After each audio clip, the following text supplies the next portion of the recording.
So the deck list consists of this. So basically, let's start off with the let's go by grades. So we're gonna start off with the basics. For Airmo.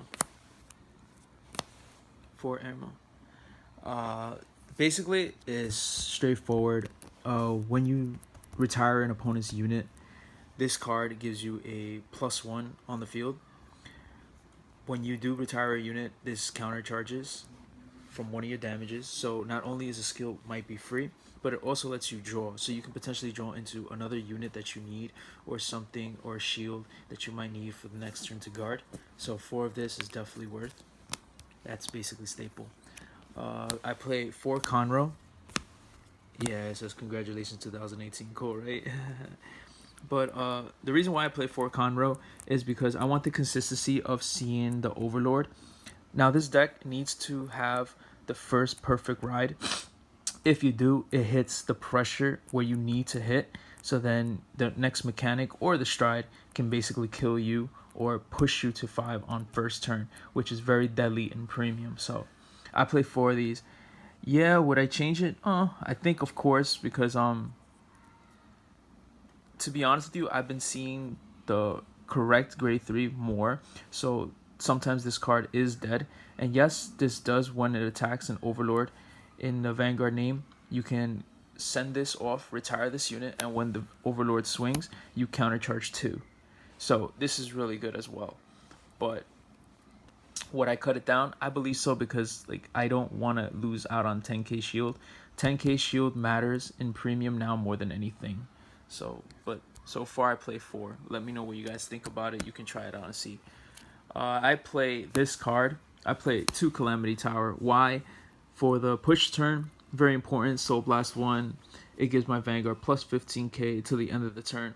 So I can hit for magic numbers on either a stride or on either the mechanic that I'm going to show you in a few. Or the first thing ever, when you ride Overlord and you know for a fact he can't guard and he has a lot of cards in hand and you just want to drop his whole hand if he doesn't have a PG, this card can do it. So 2 is fine. And last but not least, 4 Perfect Guard. Why I play this over the draw is because I rather countercharge. Countercharge in this deck is very important, especially at times when you need to retire things. So very, very important to see this. So I rather have the countercharger over the draw. Grade 2's lineups is as follows. 4 Berserk Dragon. 4 Berserk Dragon. Basically the best ride possible in Kagero. When you ride it as Vanguard Counterblast 1, Soul Blast 1, you may retire a unit on your opponent's side of the field. If you do, draw a card. And you know, in the game of Vanguard, if you don't retire a rear guard, you can still do as much as possible from the skill. So if you Counterblast and Soul Blast and you can't retire your opponent's unit, you still take the draw. You still get a draw. So perfect grade 2 ride. And if you have more rear guards than your opponent, this gets +3. So not only does this give you a +1 on Vanguard, it also gives you a power boost when you have more rear guards, so it can potentially hit by itself without boosting. So very good card. So 4 of. I only play 2 armor. Why? The reason is because it soul blasts too much, and this deck needs its soul. It's very important for the soul. So plus on top of that, yeah, it could be a good ride. A lot of people play 4, but I only see the point of 2. 2 is fine enough because I have other cards. This card will make up for it because this is basically your toolbox. So 2 is fine. The skill is basically when placed, Vanguard or Rearguard, Soul Blast 2, pop an opponent's unit on the field, whatever you want. Check the top 7 for an Overlord, reveal it to your opponent, add it to your hand. So not only does it pop a unit on the opponent's side of the field, it gives you a +1 from your deck. So you deck thin, so it's more of a chance for you to hit triggers during the next turn or on the attack of the turn that you played this card. So it's really good. So 2 of them is fine. I play 1 Gionic Burnout. The reason why is because you only need 1 because this becomes your toolbox. Whenever an opponent's unit that's very potent, it's on the field, and you can't handle it or you need it off the field, this will get the job done. I like to usually call it behind the Vanguard more than anything to protect it Why? I know a lot of people say it's a bad play, but I like to put it behind because I use it as a toolbox. So, everybody knows me as an old Yu-Gi-Oh player. I used to play so many card games, whether it's Pokemon, Yu-Gi-Oh, or anything like that. I've always played control decks, and basically it's the same concept. I'll keep this in the back and just control what I want you to have on the board. If I feel like you need this unit, cool, you keep it. If I feel like you really don't need it, or you do need it, but I don't want you to have it, this will do the favor. Basically, what it says is counterblast 1, put a grade 3 from your drop zone to the bottom of the deck, and pop any unit on the opponent's side of the field. So that's just really good. And comboing it off with Airmo, it's basically free. Not only do you pop a unit for free, counter charge, and you draw a card. So it's amazing. So that's why I play one of. Thus why I don't play 4 of these, because I have this. And last but not least, my tech. I play the 4 Burning Horn, which is the promo. A lot of people don't play it because, to be honest with you, I don't understand why. This is really good in premium. Not only does this count as a grade 3 in hand, because it's a continuous effect right there. It says, when you would discard this card, counts as a grade 3. So not only can you stride with this on stride turn, when you discard this for any effect cost of an Overlord, which I'm about to show you, you Soul Blast 1 and you pop a unit on the field. So Overlord makes you discard cards in order for it to restand and get its power, right? But might as well, if you're gonna discard a card, get more out of it by popping a unit that he will not expect to get popped that turn, So it's really good. I play 3 at, so. And then finally, the grade 3s. I play 4 Overlord. I apologize. I play 3 Dryanic Overlord. I thought I was playing 4. Apologize. I play 3 Dryanic Overlord. Basically, this is the different art. This is called the Kagero Expo art. As you know me, I'm a very big rarity whore. I like to hollow out my cards completely, and it's the most beautiful art possible. Look how sexy that looks. Demonic dragon. Gorgeous. Anyway, no need to be said. You know what the skill is. If it hits, counterblast 1, drop 2 cards, restand. Thus why I have this. If I don't stride and I'm going first and I have another one in hand, I can sacrifice 1, discard, Soul Blast again, and pop another unit. Not only do I hit you for massive damage and put you at a place where you don't want to be, but you also lose card advantage on the field, where you have to next turn call something if you're not playing Neo Nectar. So not only do I make you discard cards to guard or take massive damage if you don't guard, I also limit your plays on the field because you have to drop cards from your hand, and I limit you for next turn when you're defending against me. So that's why Overlord is really good. I was playing 4 before, but I was thinking that because now that I play the 4 Conroe, I get this more consistently no matter what. And I was thinking maybe put it in the back at 4, but for right now, it's been working, and this is how I've been playing with. So 3 Overlord. Next up, 3 The End. The new The End, actually. The VR series. It's really good. It gets to restand 3 times if you play correctly. For Counterblast 1, Soul Blast 1, if you have 4 less cards in hand, you may restand, drive check -1. So it's really good. It restands basically for free if you have, even if you write it as the first target, it doesn't need a soul. The second skill is if you have Overlord and its soul, you may discard 3 cards, restand the Vanguard, drive -1, and it gets plus 10k. So it's really, really powerful.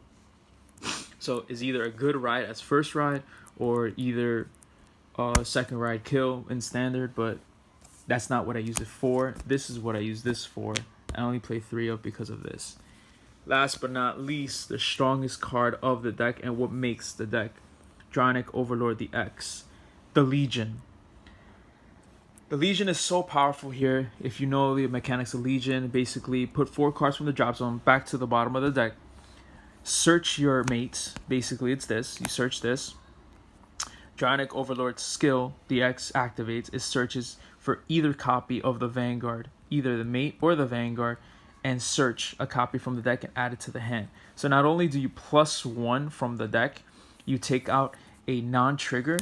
So when you're swinging, triggers can actually hit faster and more consistent. Also, because of this skill, when it's attacking and it restands, you can restand with the end skill, but the end says drive -1, but that doesn't affect the Legion. Thus why when this attacks, it doesn't lose drive check. So when you restand 3 times, you're getting twin drive.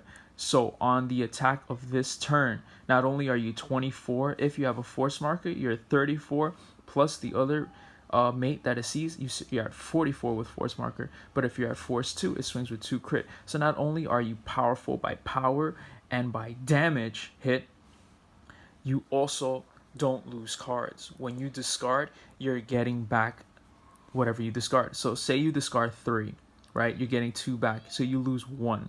When you Soul Blast 1, you're getting back 2 cards. So you can potentially go +5 off of one, off of the free 3 attacks. Sorry, because this attacks 3 times.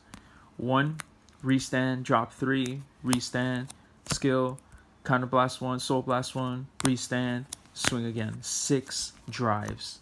Insane. Super insane mechanic. And that's why I play this deck for the Legion. But yeah, so that's basically it. Strides. Oh, sorry about the triggers. The starter. The triggers is very simple, straightforward. Shadow Paladin mentality. 8 crit, and I play 4 more crit, and I play this crit. This crit says when GB1, when your Vanguard attacks, put it into the soul, draw a card, and one of your Vanguards gets plus 10k. Why not? Why not? This deck lacks soul, and when I do need soul for units, this makes up for it. Not only does this make up for it, I draw a card, and I give power to my Vanguard to push more cards for my opponent. Why not? 12 crit in this deck is deadly, because when I Legion, I either want to put the heals back or all crit. I'm going to crit you in the face. So you either don't guard and you can get double critted, or healed. It doesn't matter regardless. This, I think, to me, is the best trigger lineup. So 12 crit. You can try anything else. If you guys like the draws, you can do the draws. But for me, I'm an aggressive player, so I do the 12 crit. And then finally, the 4 heals. Can't play the deck without the 4 heals. This deck needs the heals, and I'll show you why. Going to the strides. The best stride, I think, right now in the game for Kagero is Doomjid. Doomjid says, Counterblast 1, put a card face from the G zone, face up, choose one of your opponent's rear guards, retire it, and this unit gets plus 15k. For just a Counterblast. Insane, correct? I pop a unit, and I get plus 15k. Now, it also says, I get 15k for each Sentinel in your drop zone. Sorry about that. So when you Counterblast 1, flip a card from the G zone, and I activate Blazing. When I'm in Blazing, it means I have more rear guards than you.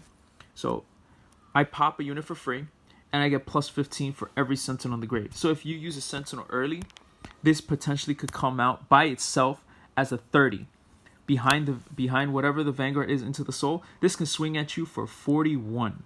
41 if you hit the force. If you hit with the force 2, this is swinging for you for 30 on its own. Plus that be 41 with crit. 51 with force. Apologize. So it's insane. And basically what this card is, which I think is amazing, it's perfect bait. Perfect bait out to your opponent. If they don't know how to guard correctly, like, you could punish them. This says when you PG or you G guard this turn, this card restands, drive -1, but you could only do it for 1 time the turn. So super amazing. I hit for a massive number. If I play with force 2, this is swinging with a crit. If you take it, I could potentially triple crit you, or I could potentially double crit you, or I could potentially restand with a crit. Insane, super crazy card. Thank you, Bushiroad, for making Kagero back on the map because of this beautiful card. Doomjid, you are amazing.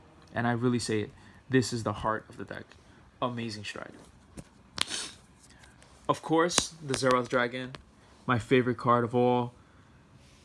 Super control. If you catch the opponent off guard, they don't know what they're doing.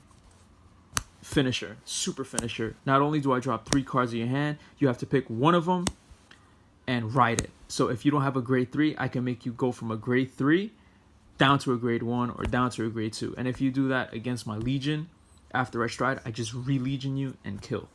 So even if I don't kill you with this and I lose all my strides because of the effect, if I can't kill, I lose my whole G zone. It makes up for it because I play Legion. So, awesome card. Of course, the Progenitor Dragon. Progenitor Dragon I use just to stride. If I'm playing Aqua Force or something and they have like massive field and I just can't pop all their units, this does it for me. Counter Blast 2, Soul Blast 1. When it attacks, I attack everything in the row. But the beauty of this card is when it attacks and it's done, it goes up to the face up to the G zone. And the reason why I like this card is because when it goes up facing the G zone, all my stride cost now is free. So I don't have to have any cards in hand. I can survive, guard everything, pop everything, have no cards in hand. And if I don't have Legion, I can just stride and kill. So it's awesome. Good fucking card. Amazing card. I play 3 Overlord the Purge. Purge is basically meant to push for more triggers or to push for more hand on drive check. To be honest with you, when I play, I don't even use this card, so I might just take it out for more G guards because like I told you, this card is your main stride. This is the baby of the deck. So yeah, but for right now I play 3 Purges. The Restander. Also, I play 3 Ziegenberg. Restander is very situational. I don't go into it like I said. I go into more Doomjit, but if I do need the Restander,